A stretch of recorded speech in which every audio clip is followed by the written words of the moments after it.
AP Psychology students. We're on week 29. We're moving very fast. We'll be finished with the course before you know it. Today, I would like to go over the project you have for this Unit 5. It's for all of Unit 5. We'll look at the schedule.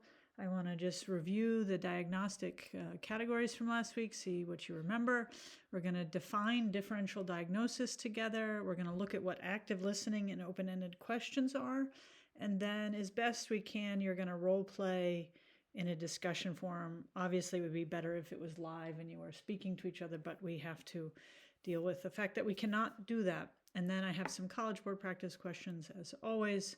So today, when you upload your work, you're going to upload your notes you took while you're listening here, and you're going to upload the results from your College Board week 29 questions. All right, so let's look at this project for this unit. You'll only be able to get started now. I just want you to kind of have this on your radar.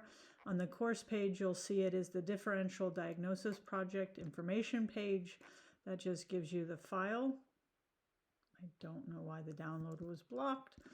My computer doesn't like it, but I have this project on my desktop, so I will bring it up this way.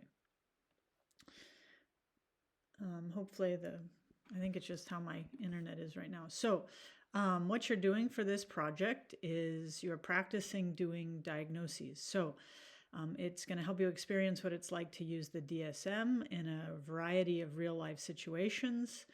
I don't mind if you consult with your classmates while doing this. If you work with a team or a partner, just say that you're working with a partner when you upload it, but everybody has to upload their own assignment. There's many cases down here, okay? I had one student do them all. I'm not asking you to do them all. I want you to pick 5 cases, right? But they must be different conditions, all right? Different diagnosis. You can't go through and find all the schizophrenias and do it once, all right? The point is to practice making different diagnoses. So you're going to have a diagnosis that is from the DSM-5. We've been practicing with these. You want to have likely cause or causes from the reason for this illness. So why is this illness occurring? Your treatment recommendations. This is plural. It doesn't have to be one thing. Often you might start with one thing and work towards something else. But all of your recommendations of treatment and prognosis, right? What can we expect if the treatment is working?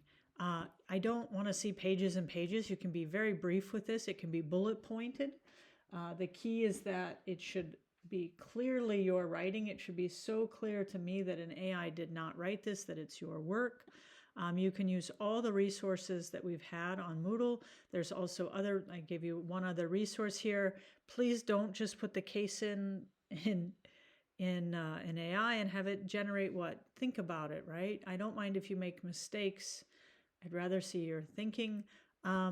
Remember that comorbidity refers to the presence of more than one illness, so you might include that, right? Your diagnosis up here in 1 might be, remember we have the 5 axes, so maybe you have axis 1 diagnosis and axis 2 or 3, right? So use the different axes, and don't ignore that sentence. It shouldn't be on yours. That's for my other job. Anyways, you should be there.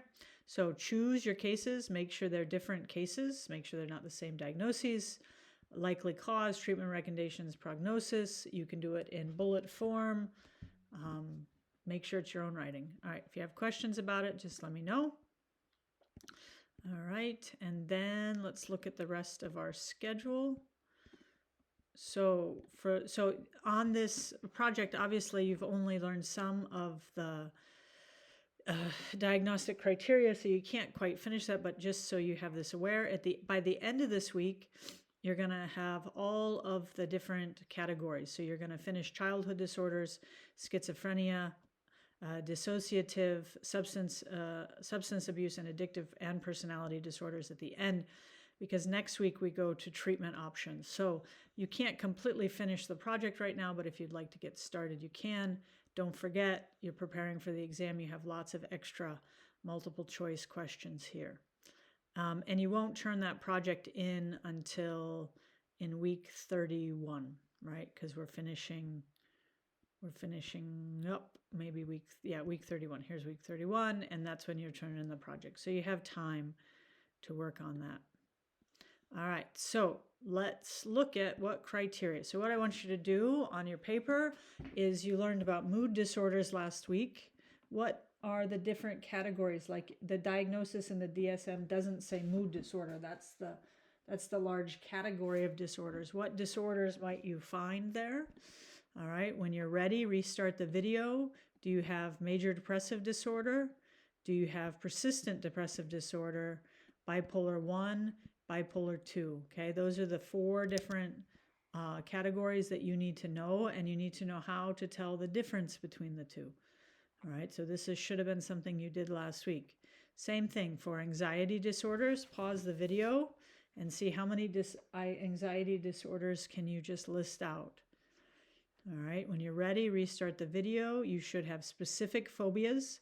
You might be asked to find, agoraphobia, arachnophobia, right? You don't have to know all of them, but know a couple examples, right? Arachnophobia or agoraphobia, arachnophobia, like I just said, agoraphobia. One is heights, one is spiders, one is public places. Disorder of social anxiety. Oh, sorry, it should be, this got broken up here. It should be panic disorder. You should also know social anxiety disorder, generalized anxiety disorder, PTSD. All right, so those are all your anxiety disorders. And then I put this a little bit separate because it's a little bit in between anxiety and somatoform right there, because they involve your body, but obsessive compulsive disorder, hoarding, anorexia, bulimia nervosa, right? These are the anxiety disorders you need to know. And somatoform, although not tested anymore, but I still think these are very interesting, conversion disorder and hypochondrias, right? There's a very interesting one that's kind of, well, it would be over here with childhood. We don't talk about it too much, but it's called Munchausen syndrome. And I think of this when I think of somatoform disorders because the children will often have some little bits of these things, of maybe a bit of conversion disorder, but the parents really have the problem. So the parents keep bringing the child in thinking the child is sick, not the child isn't really sick, but presents that way to a doctor. This week, you're going to look at personality disorders, schizophrenia, the childhood disorders, and dissociative. So make sure you're keeping track of all the different disorders as you go through this week. Quickly, because it's on your project and it's on the AP exam and it's important, is what is a differential diagnosis? All right, so for every, like if I have an example here of major depressive disorder, right? If you're diagnosing major depressive disorder, you still need to check, is it anxiety? Is it bipolar disorder? Is it a thyroid dysfunction? Is it substance-induced depression? Is it secondary to some other physical illness, right? So differential diagnosis just means that before we pick this, we have to rule out the other things that it could also be. And sometimes it ends up with a comorbid, right? More than one diagnosis. But oftentimes we need to, and we talked about this last week, that we need to constantly rule out any biological cause for the illness, and also looking at, the social things. Like, I don't want to treat necessarily somebody for depression with medication if I can help them reduce their substance use, or I can figure out what their thyroid dysfunction is. So we could kind of look at this. You could look up differential diagnosis for anything, and you're going to find the things that a psychiatrist or psychologist needs to think about. And obviously, you're just beginning at this, so your goal is really just to know what differential diagnosis is. All right, then we want to talk about what it means to be an active listener. And this is something that when I have students in class, we practice. It's very hard to do this in this way because you're listening to me, but I'm never interacting with you to see. But these are very good skills, whether or not you're a psychologist, or I know a lot of you want to become doctors. These are really good things to be able to do, and they'll just improve your relationships with everybody if you can do them well. So what does it mean to be an active listener? Well, one, it means that you ask open-ended questions. We're going to talk about that in a minute. The second, you request clarification. You don't assume that you know exactly what the person means and then jump into saying, adding to it. You stop your own thoughts long enough to really want to understand their thinking, and we do this through clarification. We're also attentive. We look at the person. We don't look like we're doodling or playing with our phone or distracted. We summarize, right? We take time to say, I heard you say, and you go through this is all. You also paraphrase, right? Put what they're saying in other words. You reflect their feelings. And sometimes reflect, or even I sometimes like to do this is question. So you're feeling sad today, right? Or you're feeling anxious today. And you're attuned to their feelings, right? Like this is especially important. I think these two for people who are going to become doctors, that, it's a scary process often going to the doctor and having problems. And then you're asking probing questions. So you're trying to get them to talk more, right? And sometimes this is tricky because asking too much, and you also have to be, this is not so much here, but I remember when I was in China working, it is not, a Chinese family is not ever going to want their child to be diagnosed with an illness. So you have to be very careful with your language of, not, when you're asking questions, it doesn't seem like you're probing to see, if I said, is your child feeling anxious? That's going to make them go, whoa, anxiety disorder, I can't talk about that. But if I say, when your child's doing homework, it's hard for them to sit still and do it, right? That's an indicator of anxiety. So we have to be very careful how we're asking questions based on what we know about the person or the culture. All right, let's go up to these open-ended questions a little bit here. So these are the opposite of open-ended questions is a close-ended question. And a close-ended question, somebody can answer with yes or no, or one or two words, right? Open-ended questions aren't like this, right? So what brings you here today? How would you describe your health? How do you feel when that happened? What did you do when that happened? What are your reasons for saying that, right? So these are all open-ended questions, and these are probing, right? These are helping the person to want to talk more. And so here's some more examples of that, right? Biggest fears or anxiety, describe your relationship with yourself. Are there any patterns or themes that you've noticed about your thoughts, feelings, behaviors? What are the challenges or obstacles you're faced with in your life?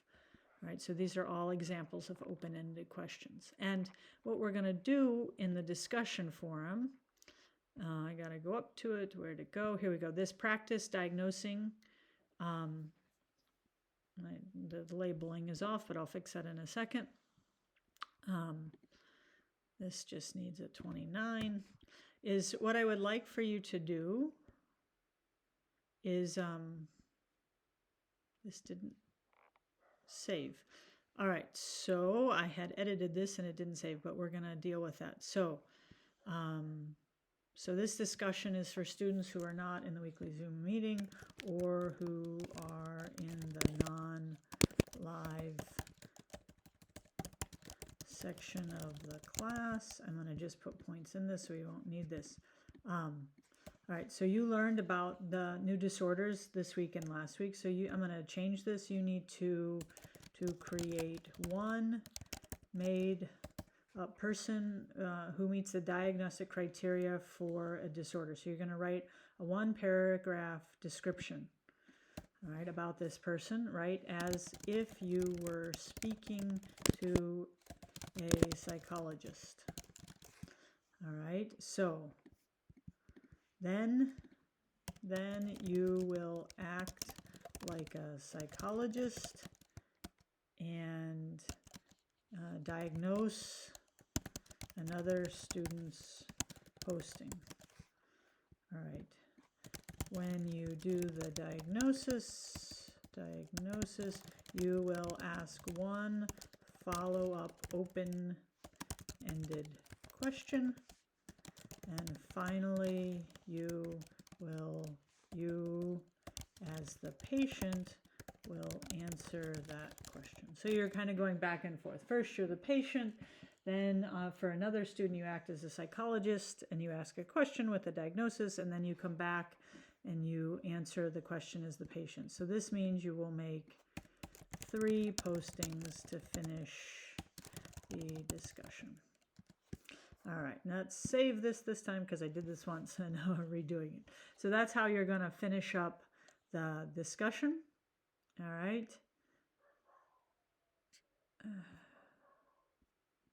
Right, so that's where you'll finish up, sorry, in this week 29. You'll finish it up. And finally, you'll have on the College Board real quick will be the week 29 quiz. All right, so you're practicing your writing descriptions, right? You can use any of these illnesses. So don't use these from this week because we're going to do that next week. So you can use any of these illnesses. You can pretend that you're one of these, a person who has this illness, but don't come out and say, I have panic disorder, right? It was my joke this week. I've already diagnosed myself on the web, but I thought I'd come for a second opinion, right? You're not doing that. You're just somebody, you imagine you sat down and said, what brings you into therapy today, right? So why are you going into therapy? That's how you're writing it. Then the next student will give a diagnosis based on what you wrote and ask an open-ended question, and you'll come back and answer the question, and that'll kind of help us see if the diagnosis is correct. And you'll do your week 29 quiz, and you're all done. Let me know if you have any questions. Thank you.